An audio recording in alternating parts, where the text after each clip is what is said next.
Buenas, Dios les bendiga. Continuemos utilizando las máscaras. Recuerden que aun cuando estemos vacunados, algunos se vacunan, otros no. Yo estoy sin vacunar, estoy esperando mi oportunidad, aunque ya estoy en el grupo 1B. De todas maneras, hay que seguir usando la máscara hasta que esto se logre, como dice lo que saben los eruditos, hasta que el rebaño esté vacunado y sano. Nos ayude Dios. ¿Qué tal? Soy la pastora Nidia Irizarry Jara desde el Divino Redentor en McAllen, Texas. Y te damos la bienvenida porque juntos vamos a estudiar la palabra. Y estamos en la primera carta de Pedro 3, los versos 13 al 17, en el día de hoy. Y estamos viendo, ¿verdad? El contexto, es el contexto de una iglesia que ha experimentado sufrimiento, es una iglesia que es de los primeros cristianos del primer tiempo, y donde Pedro le está animando a una nueva visión, una visión de la herencia incorruptible e incontaminada, que no se desvanece, que es reservada en el cielo para ustedes. Primera de Pedro 1:4.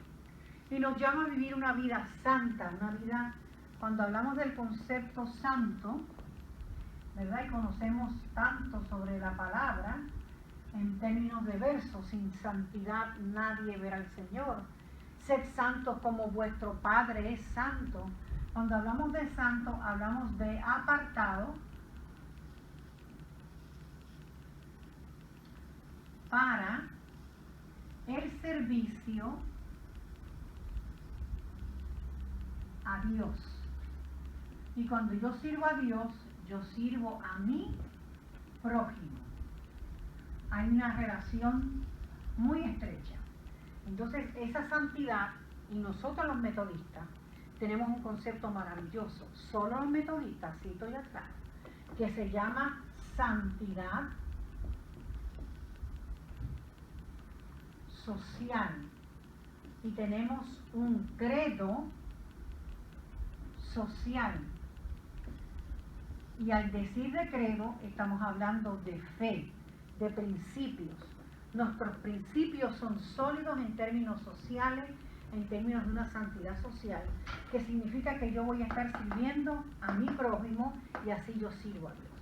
Entonces Pedro comienza con estos conceptos de esa vida que va a tener una visión, de una vida en el futuro, de una vida con Dios, de una presencia con el Señor, pero al mismo tiempo se está dando en este contexto, en este tiempo. Es como yo siempre digo, la santidad aquí y ahora, y la santidad en Dios plena y completa. El reino de Dios aquí y ahorita, pero el reino de Dios en la manifestación gloriosa con Cristo el Señor nuestro Rey. Gloria a Dios. Muy bien, vamos a la palabra, y siempre le he dicho que lea la Escritura y que la lea conmigo. Estamos en Primera de Pedro, capítulo 3, y vamos a ver los versos 13 y 17. Leamos todo. Búsquelo usted en su celular, vamos a leerla. Busque en su hard copy, ¿verdad? En la copia del libro de la Biblia. Dice así en el nombre del Padre, del Hijo y del Espíritu Santo. Y a ustedes, ¿quién les va a hacer daño si se esfuerzan por hacer el bien? Dichosos si sufren por causa de la justicia. No teman lo que ellos temen, ni se dejen asustar. Más bien honre en su corazón a Cristo como Señor. Estén siempre preparados para responder a todo el que se les pida razón de la esperanza que aún hay en ustedes. Pero háganlo con gentileza y respeto, manteniendo la conciencia limpia. Para los que hablan mal de la buena conducta de ustedes en Cristo, se avergüencen de sus calumnias. Si la voluntad de Dios es preferible sufrir por hacer el bien que por hacer el mal. Y esta es palabra de Dios para el pueblo de Dios. Hay varios conceptos donde Él llama al pueblo de Dios a imitar el bien.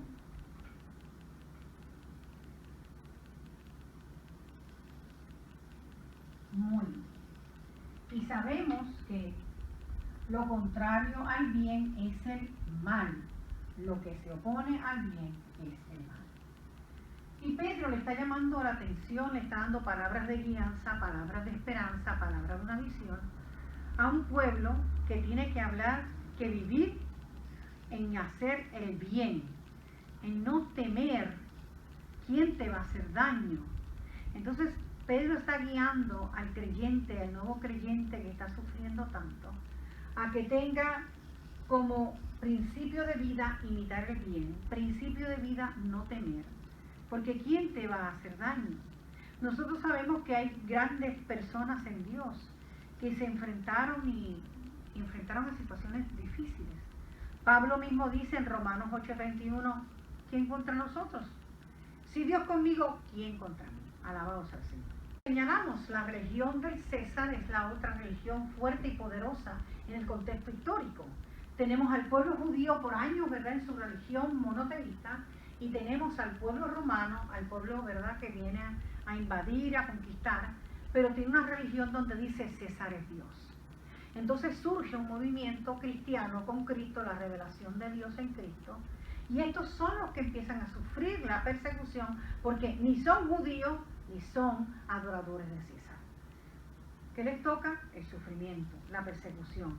En busca de ese momento es que Mateo también utiliza las palabras en Jesús: el que busca su vida la perderá, el que la pierde su vida por mí la encontrará. Entonces la esperanza de los cristianos perseguidos era entonces escatológica. La palabra escatológica, siempre recuerden, que se refiere a los últimos días, a los últimos tiempos. La esperanza está en los últimos tiempos, en la revelación gloriosa del Señor Jesucristo. Puede entonces sufrir ahora y entonces Dios te reivindicará al final. El pueblo de Dios experimenta aquí ahora esa reivindicación donde vemos que Dios se manifiesta. Lo vimos en David cuando se enfrenta a Goliat confiando en Dios. Lo vimos en Gedeón, que obedece a Jehová y dirige al pequeño grupo en una victoria contra el ejército madianita, que era mucho más poderosa que ellos. Y lo vimos en Pedro, que estando preso y custodiado por escuadrones de soldados, un ángel lo trae, ¿verdad? Lo visita, le dice, levántate, vámonos. Él se cree que es un sueño, una revelación, y cuando está en la casa de los cristianos que estaban orando por él. Nosotros tenemos que experimentar la confianza y la esperanza en Dios en medio de las situaciones que puedan pretender traer miedo. En medio del miedo tenemos que tener fe. Fe porque Dios está a nuestro lado. Fe porque Dios no nos abandona. El desafío para los cristianos es ser obedientes al mandamiento de amar a Dios y amar al prójimo, de ser apartados para Dios, para su servicio a Dios y al prójimo. Tenemos que guardar esto con celo santo, digamos. Aunque podamos sufrir por causa de la justicia, eres bendito, en el verso 14. Jesús declaró en el principio del Sermón del Monte también: aquellos que sufren, bienaventurados. Y también Mateo nos dice: el que busca su vida la perderá, y el que pierda su vida por mí la encontrará. Son elementos paradojales, diríamos en español, donde una cosa que es contraria a la otra produce en nosotros. Si vamos a perder la vida y somos perseguidos, la vamos a ganar en Cristo y tenemos nuestro lugar con Él. Bien, Jesús declaró, aún en momentos para el pueblo, para los cristianos, en Lucas 12, 11 a 12, dice: cuando ustedes estén frente a la sinagoga, cuando ustedes sean enjuiciados por gobernantes y autoridades, no te preocupes cómo vas a responder o qué dirás, porque el Espíritu Santo le enseñará en esa misma hora lo que debes decir. Lo que está utilizando Jesús es la guianza del Espíritu Santo, la tercera persona, para que aprendamos a depender de la tercera persona y no lleguemos al pánico, no lleguemos al miedo, no lleguemos a la desesperanza. Por lo tanto, la esperanza está en nosotros. La esperanza bíblica es similar a la fe, se basa en las promesas de Dios, también en la experiencia del creyente, porque Dios es fiel. Hermanos y hermanas, es una cosa maravillosa y poderosa. Dios es fiel. Fiel a usted, fiel a mi vida, Él es fiel a la iglesia.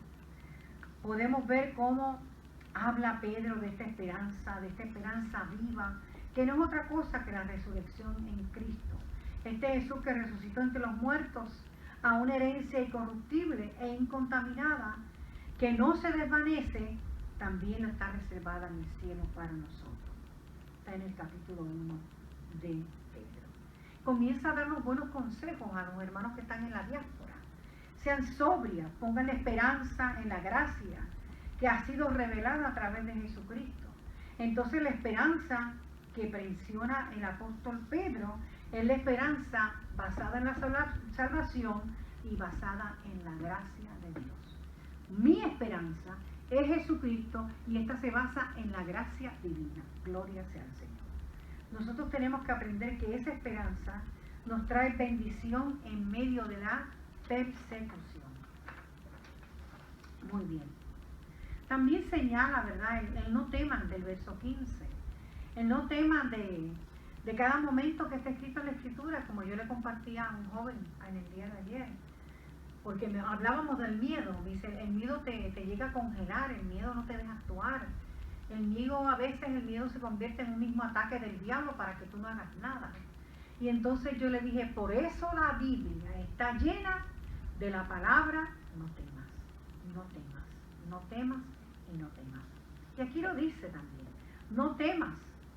Solamente puedes tener el temor al Señor, que es el principio del conocimiento.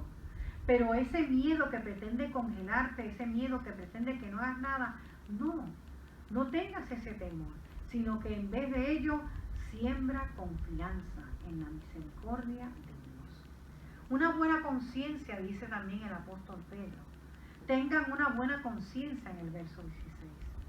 Esa conciencia tiene que ver con el sistema que tenemos nosotros como base moral.